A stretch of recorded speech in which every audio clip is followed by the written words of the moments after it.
And all of you know what happened at Roswell, except you don't. You don't go from interstellar distances and just lose your way in broad daylight over the desert of New Mexico and run out of gas and crash. All right, so let's pretend we have a brain.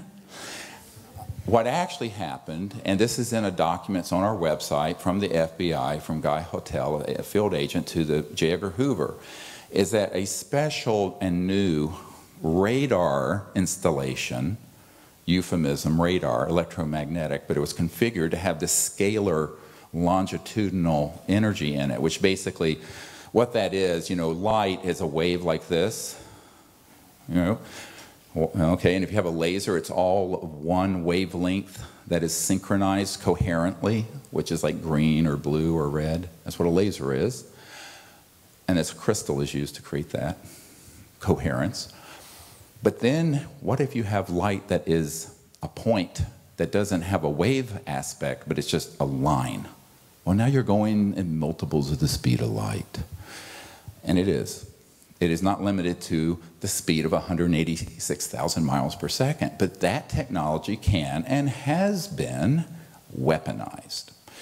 Okay, so now we get to what was really at Roswell that they were experimenting with that caused two ET vehicles to run into each other. One crashed north of Roswell and just exploded in smithereens because it hit the other one when they switched the system on, because it was a fully materialized 3D object, which they are very careful not to do anymore. We'll get to this. The other one continued on a western trajectory and impacted near Socorro, and that's where the little EB, the little extraterrestrial biological entity, was retrieved that you've heard about. That did happen. So that whole cat and mouse game, or cowboys and Indians nonsense, began in the 40s. Now that's 70 years ago almost, 68 years ago this summer. So the technologies that allow for tracking, targeting, and hitting interstellar vehicles has gone through multiple generations of refinement. And I won't bore you, we don't have enough time to go into all the information we've collected on this, but just from an operational fund of knowledge you all need to have. A man that I know who was an electronics genius had a corporation that developed a neutrino light detector. And what that was his way of expressing when an object is not fully in the 3D, it's not fully materialized, it moves as it begins to cross from the transdimensional world, which is closely approximated to what you would call astral dream body energy. You're going to find out in a minute why they call dreamland dreamland out here at Area 51. That spacecraft, as it steps down, as it were, from the energy and resonant field that's transdimensional and non-materialized, releases a burst of this neutrino energy, or neutrino light, that this man, not for that purpose, for other research purposes, had invented a detector for. But in 1974, I believe it was, he was hit with a national security order, bless you, a national security order, NSO, so that technology was seized and put on all the NRO satellites, National Reconnaissance Office. So now we have a geosynchronous position satellite system that looks not only towards Earth but out into space with these detectors that can pick up an ET craft when it's stepping down out of transdimensional space, we'll discuss this, or hyperdimensional, into 3D, and then lock on it, and they will then attempt to hit it with one of these scalar longitudinal weapons, and sometimes with EMP, other kinds of electronic weapons.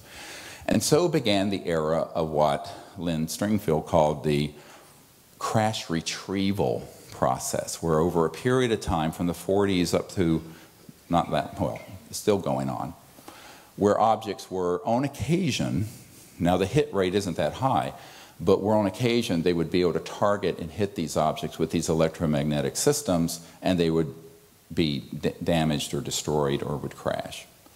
I have one man on my team who worked near Fort Huachuca, which is Army Intelligence Headquarters, and there's an underground base there. And back in the 70s, at that time, they had 9 extraterrestrial vehicles that were in storage there, and also the bodies from different species had been autopsied near Fort Huachuca, which ironically is near Tombstone, Arizona.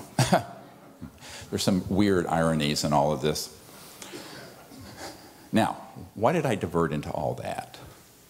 Because when I stepped on the stage in 1990, starting the Close Encounters of the Fifth Kind initiative, using consciousness and remote viewing to contact ETs, we stepped into a hornet's nest that had been in the making already for 40 or 50 years.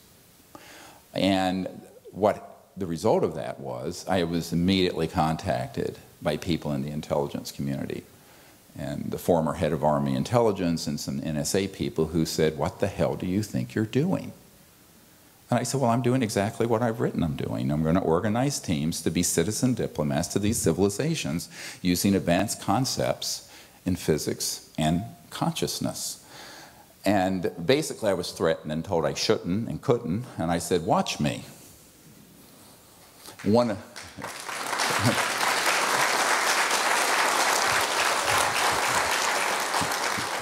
This was my initiation into, so now we're 23 years into me. This was in April of 1992 when this happened to me. And I was taken to a room till 3 in the morning and given the rubber hose treatment. Basically, and I turned to this guy who was on this majority committee for intelligence, Majestic, and I said, look, I'm going to do this. I'm not rich, but I'm a doctor. I don't need your money. I died when I was 17, and I know there is no death, and death is a myth, so I'm not afraid of you. And I figured out the Rosetta Stone of contact, and there's nothing you can do about it if enough people start doing it. And he went like this and looked at me and said, well, you know exactly who this son of a bitch is. This old white-haired guy said, yeah, that's right, I am that son of a bitch. And then I said a few other choice words. Hey, I'm an emergency doctor, not, you know, a new age, whatever. So, here comes the chest tube. Nice. But, you know, and I basically said, look, I've done some research on you, and I've got some documents on you that if you get in my way, you'll be in Fort Leavenworth Federal Penitentiary for the rest of your life. So leave me alone. You know, so this is that in 92. For 23 years, I've been dealing with that level of chicanery and nonsense. But the key thing to understand is the thing that launched the Disclosure Project was this. This is what launched all of it. They knew we had figured out the Rosetta Stone where people can be, every ordinary people like me and you, forget the government, high and mighties and all that, can become ambassadors from Earth to these people. And if enough people did it, this would be their ultimate nightmare because it's decentralized. See?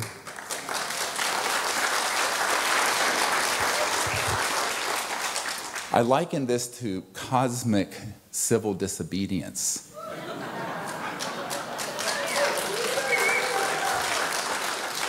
Just like Martin Luther King with the civil rights movement, if you've seen Selma, or Gandhi, or whoever. We're owning our right to be free citizens of the earth, free our minds from the disinformation, go into the future in universal consciousness and peace, and create a time of universal peace for 500,000 years. That's our job.